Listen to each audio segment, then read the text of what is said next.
Icon star Allu Arjun ప్రస్తుతం Pushpa 2 shooting లో బిజీగా ఉన్నాడు. సుకుమార్ దర్శకత్వంలో తెరకెక్కుతున్న ఈ సీక్వెల్ ఆగస్టు 15న వరల్డ్ వైడ్ గా రిలీజ్ కాబోతోంది. పుష్ప పాన్ 1 దాదాపు 400 కోట్ల కలెక్షన్స్ రాబట్టింది. ఇందులో పుష్పరాజ్ గా బన్నీ యాక్టింగ్, మేనరిజమ్స్ దేశవ్యాప్తంగా సినీ అభిమానులను మెప్పించాయి.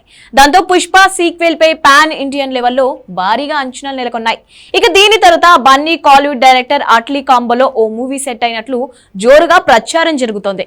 ఇప్పుడు దీనికి సంబంధించిన మరో లేటెస్ట్ అప్డేట్ సోషల్ మీడియాలో వైరల్ గా మారింది. టాలీవుడ్ హీరోల్లో అల్లు అర్జున్ స్టైల్ ఓ స్పెషల్ అని చెప్పాలి. తన డైలాగ్స్, మేనరిజం, బాడీ లాంగ్వేజ్ తో బన్నీ ఎన్నో భారీ హిట్లు అందుకున్నాడు. ఇక సోషల్ మెసేజ్ కు స్టైలిష్ యాక్షన్, మాస్ అంశాలను మేళవించి సినిమాలు తెరకెక్కించడం డైరెక్ట్ అట్లీ స్పెషాలిటీ. తెర నుంచి జవాన్ వరకు ఈ ఫార్ములాలో అట్లీ రూపొందించిన సినిమాలన్నీ బాక్స్ ఆఫీస్ వద్ద 100 కోట్ల వసూలను రాబట్టాయి. షారుఖ్ తో జవాన్ బ్లాక్ బస్టర్ హిట్ తర్వాత అల్లు అర్జున్ తో అట్లీ సినిమా చేయబోతున్నట్లు టాక్ వినిపిస్తోంది. అట్లీ మార్క్ స్టైలిష్ యాక్షన్ అంశాలతో ఈ మూవీ రూపొందనున్నట్లు సమాచారం. దీని అఫీషియల్ అనౌన్స్మెంట్ ఆయన బర్త్డే రోజున రానుందని తెలుస్తోంది. దీంతో బన్నీ ఫ్యాన్స్ పండుగ చేసుకుంటున్నారు. ఈ ప్రెస్టీజియస్ మూవీని ఓ బడా నిర్మాణ సంస్థ రూపొందిస్తుందట.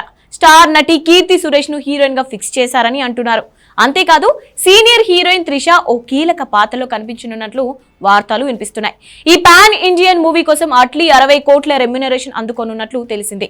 జవాన్ బ్లాక్ బస్టర్ తర్వాత అట్లీకి డిమాండ్ పెరగడంతో అతడు కోరినంత మొత్తాన్ని ఇవ్వడానికి ప్రొడ్యూసర్లు అంగీకరించినట్లు వార్తలు వినిపిస్తున్నాయి. దీంతో అల్లు అర్జున్ అట్లీ సినిమాకు సంబంధించిన అఫీషియల్ అనౌన్స్మెంట్ కోసం ఫ్యాన్స్ ఎంతో ఈగర్ గా వెయిట్ చేస్తున్నారు.